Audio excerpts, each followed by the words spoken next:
Halo semuanya, kami dari kelompok 4. Kami akan menceritakan ulang bagaimana sejarah Kristen yang ada di Ambon. Sebagai untuk memenuhi tugas akhir kami dalam mata kuliah Sejarah Gereja Indonesia yang diampu oleh Bapak Sony. Sejarah ini adalah suatu proses yang panjang yang melibatkan interaksi kompleks antara kekuatan Eropa, budaya lokal, dan penyebaran iman. Daerah Ambon adalah pusat dari perdagangan rempah-rempah dengan lokasi yang paling strategis. Ini menjadi saksi bisu antara penyebaran kekristenan yang ada di Ambon dan Nusa Tenggara di bagian timur. Terima kasih. Nah, teman-teman, apakah teman-teman tahu awal masuknya kekristenan di Ambon? Nah, kekristenan di Ambon itu awal masuknya itu pada saat kedatangan bangsa Portugis pada awal abad ke-16. Nah, pada saat itu teman-teman, tujuan utama mereka ke sana itu adalah mereka ingin menguasai rempah-rempah, terutama cengkeh. Namun, seiring datangnya pedagang, mereka juga membawa misi tentang penyebaran kekristenan agama Roma, yang dimana pada saat itu misionaris pertamanya itu yaitu Francisca dan juga Yusiur, teman-teman. Nah, pada saat itu juga mereka mulai membangun kapel-kapel sederhana dan juga mereka melakukan pembaptisan. Nah, pembaptisan ini mereka melakukan terhadap masyarakat lokal di sana dan juga orang-orang yang berkaitan langsung dengan bangsa Portugis. Tokoh penting dalam penyebaran agama Kristen Katolik yang ada di Maluku ialah Franciscus Xaverius, di mana Franciscus Xaverius ini meskipun dia tidak terlalu lama berada di Maluku, tetapi dia sudah mengunjungi beberapa tempat yang ada di Maluku pada tahun 1546 sampai 1547. Hal itu yang membuat sehingga penyebaran agama Kristen Katolik itu menjadi sangat signifikan dan berkembang.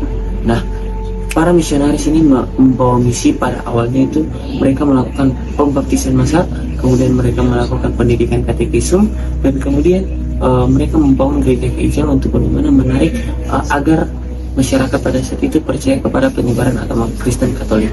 Nah, selain itu para misionaris juga melakukan pendekatan budaya-budaya lokal agar mereka ketika mereka melakukan penyebaran ajaran mereka itu dapat diterima dengan mudah oleh masyarakat yang diajar oleh mereka. Nah, setelah itu, baik teman-teman, di sini saya akan menjelaskan sedikit bagaimana tantangan dan hambatan dalam penyebaran misi Katolik di wilayah Ambon. Nah, penyebaran misi Katolik di wilayah Ambon yang dipelopori oleh bangsa Portugis. Nah, pada saat itu para misionaris menghadapi berbagai tantangan yang menguji iman dan kegigihan mereka dalam menyebarkan misi Katolik ini di wilayah Ambon. Nah, salah satu yang menjadi tantangan terbesar adalah agama-agama lokal yang sudah menjadi keyakinan dalam tradisi mereka. Nah, perlu kita ketahui teman-teman, pada saat itu agama Islam juga sudah mengakar kuat di wilayah tersebut, dan juga masyarakat Ambon memiliki keyakinan spiritual yang kuat sehingga tidak mudah bagi mereka untuk menerima agama baru. Nah, teman-teman, seringkali ini menimbulkan konflik bersenjata dan ketegangan sosial sehingga bisa menghambat penyebaran misi Katolik ini di wilayah Ambon. Nah, selain itu para misionaris juga harus menghadapi berbagai kondisi geografis dan iklim tropis yang kurang bersahabat dan juga berbagai penyakit yang ada di tempat itu. Contoh yaitu penyakit malaria yang seringkali merenggut nyawa mereka karena mereka belum terbiasa dengan lingkungan setempat. Nah, masalah kesulitan berbahasa juga menjadi masalah dalam penyebaran misi Katolik ini, yaitu mereka harus belajar bahasa setempat dan juga mengandalkan para penerjemah untuk dapat berkomunikasi dengan penduduk setempat. Nah, jadi teman-teman, dari beberapa hambatan dan tantangan yang sudah saya jelaskan ini menunjukkan bagaimana sulitnya penyebaran misi Katolik ini di wilayah Ambon. Nah, ini menjadi suatu kisah perjuangan yang adaptasi karena para misionaris harus berjuang keras dalam mencapai keberhasilan mereka dalam menyebarkan misi Katolik di wilayah Ambon. Terima kasih. Oke teman-teman, selanjutnya kita masuk pada kedatangan Belanda dan pengenalan kekristenan Protestan. Perubahan besar dalam landscape keagamaan di Ambon terjadi ketika kedatangan VOC atau Perusahaan Hindia Timur Belanda pada awal abad ke-17. VOC bukan hanya kongsi dagang, tetapi dalam membawa misi politik dan keagamaan, yaitu dalam menyebarkan kekristenan Protestan, khususnya aliran Calvinisme. Mereka secara sistematis mengusir Portugis dari Ambon pada tahun 1605. Hal ini menandai berakhirnya dominasi Katolik Roma dan dimulainya era Protestan. Oke teman-teman, selanjutnya mengenai strategi VOC yang dipakai untuk penyebaran Kristen Protestan di Ambon. Jadi pada saat itu ada 3 strategi yang mereka gunakan. Yang pertama itu mereka mendirikan sekolah-sekolah, namun di dalamnya itu bukan saja mengajarkan tentang membaca, menulis, tapi mereka juga mengajarkan tentang ajaran agama Kristen Protestan. Dan pada saat itu, strategi yang kedua itu ada menggunakan bahasa Melayu Ambon yang merupakan bahasa yang digunakan atau bahasa asli Ambon pada saat itu yang mereka gunakan untuk berkomunikasi sehari-hari.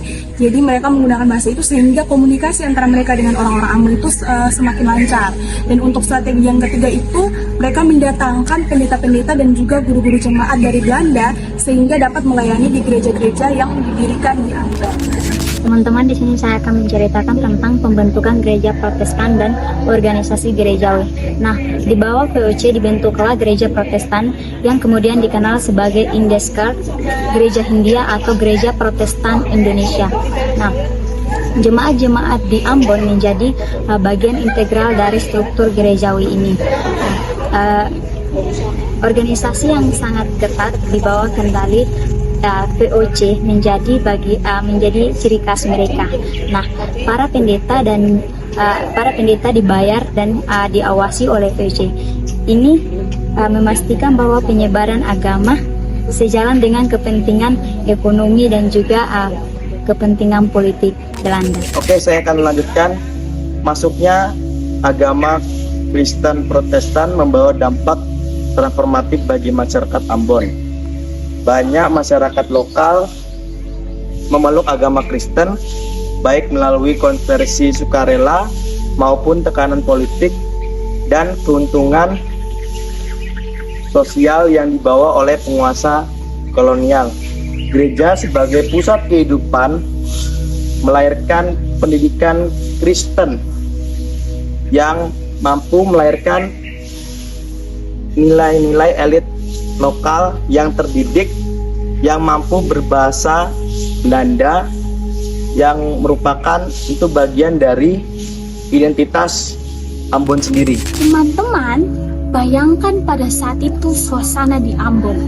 Pada saat itu, kekristenan memang sudah masuk dan sudah mulai mempengaruhi masyarakat Ambon di masa itu.